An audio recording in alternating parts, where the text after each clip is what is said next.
Hi there, my name's Lauren, and today I'm going to be demonstrating how to register for and create a carbon reduction plan using the Go for Growth carbon reduction planning tool. So let's get started.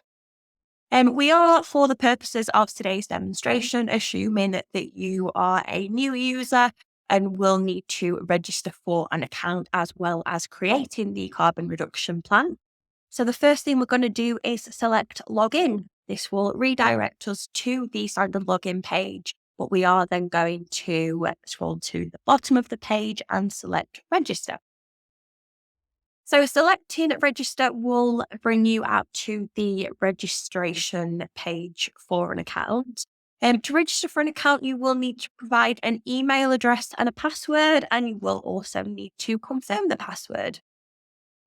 Also, in order to register, you will need to consent to the terms and conditions of use and the privacy notice. To confirm that you are happy with these, you would select the blank box here. When you can see the blue tick, that's how you know you're ready to move forward. If you do have any questions regarding the terms and conditions of use or the privacy notice, you are able to direct any questions related to the statements to admin@netpositivefutures.co.uk. So once you have provided the information, you'll select the submit button, which will redirect you to the page you can now see on my screen. So thank you for registering to use the G4G Net Zero.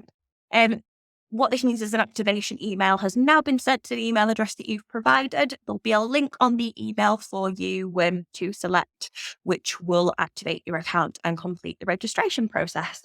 And do note, if you don't receive the activation link via email within 20 minutes, do first check your spam or junk folder.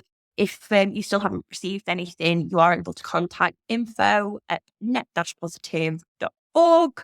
That's for any problems with receiving the link or activating the account in general. So what I'm going to just quickly do for you is skip over onto another page I've got open, which actually shows the activation email.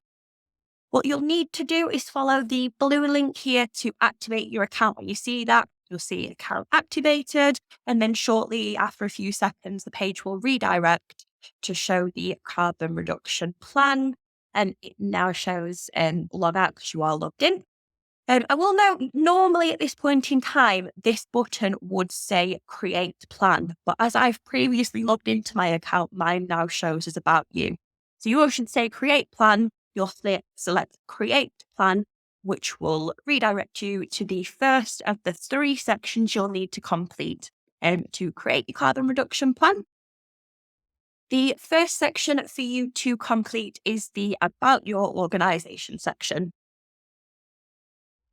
Now, to complete this first section, you'll provide general piece of information regarding your organisation, such as your organisation name. You'll see you're asked for your company registration number if you do have one.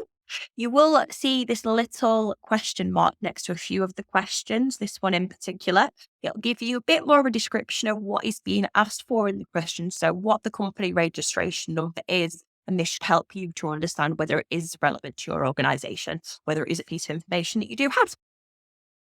So once you are happy with the information provided, so yes, you'll see there are input-only information boxes, such as the first one. Others where you see the little arrow towards the right-hand side of the box. These are drop-down boxes, so you select from the already populated answers.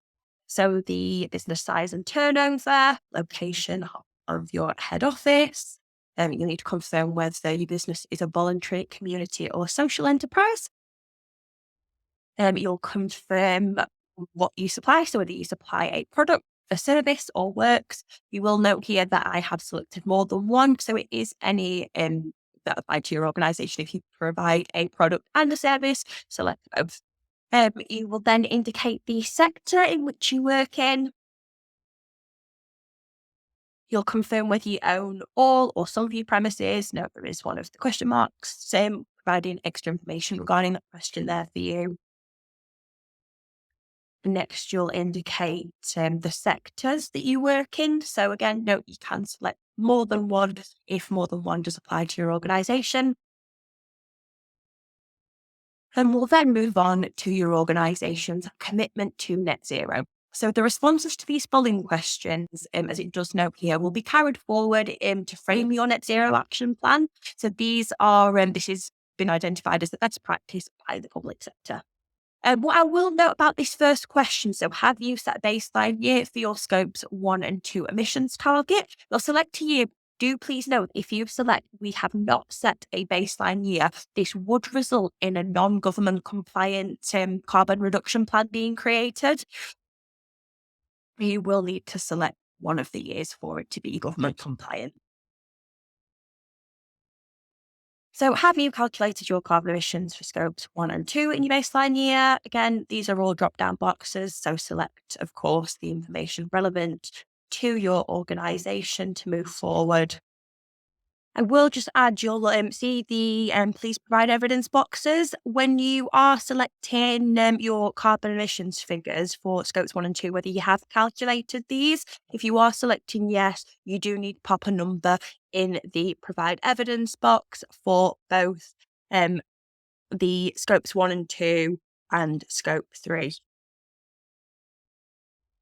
And once you have populated the information all relevant to your organisation and you get to the bottom of the About You section, you can move forward by selecting the Challenges button.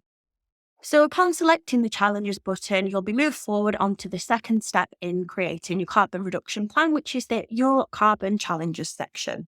So you'll see in this section details of a range of activities with carbon impacts. What you'll do is select from the list those that are relevant to your organisation, and you'll do this by selecting the plus sign on the left-hand side of the activities.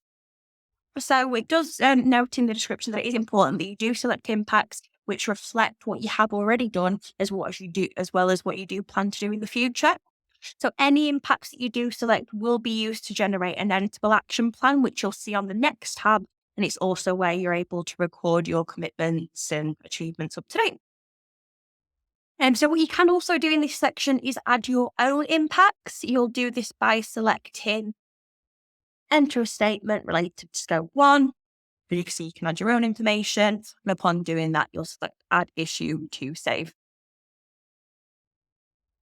And if for any reason you do select a carbon challenge which you originally think is relevant to yourself, or if it just doesn't make much sense, you can remove it by selecting the trash can icon, so remove issue. You can amend the details of the issue by selecting the amend button. Once you're happy with the changes that you've made, you can select save, or if you no longer want to make the change, you can cancel. And you can see more information regarding the specific challenge by hovering over and selecting the information button.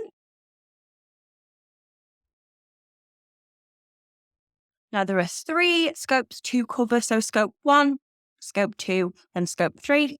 I'm quickly just going to select a few challenges from each so we can move forward to the created action plan. So once you are happy with this second step, you've selected all of the challenges relevant to your organisation. You can move backwards and forwards just to check you are happy with everything before moving forward to seeing your carbon reduction plan by selecting the carbon reduction plan button. So you'll see now an action plan that has been created. At this stage, you can amend your action plan by removing any actions that you don't feel are relevant to your organisation. What I will add to this is please do note that any actions that you do remove, they can't be reinstated. So if you are just having a bit of a play around, I would avoid removing any actions as they will be deleted for good. What you can do in addition to removing any actions, you can add custom actions. So actions that you have identified specifically within your organisation. You'll do this by selecting the Add Action button here. You'll describe the details of the action, add details of the action. You don't have to add details, it is optional. But once you're happy with the information provided, you will select the Add Action button. If you were wanting to remove any of the actions that you currently have, you can select the Trash button. And as we said, that will remove the actions for good.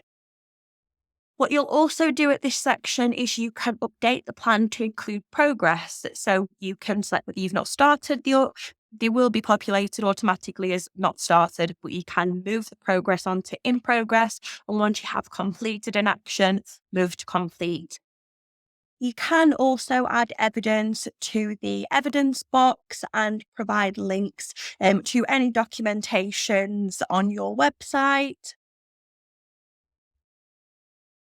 So you are able to revisit the action plan as many times as you do like. We suggest that you do revisit and add progress regularly, so that way the plan is always up to date. What you can also do is you can download your action plan into a PDF. You'll do this by selecting Export PDF. You can also share the PDF, so you can share it using the link to anyone of your choice. What you can also do is invite contributors by entering their email address. So that could be of a colleague who would also be able to edit the issues and the action plan.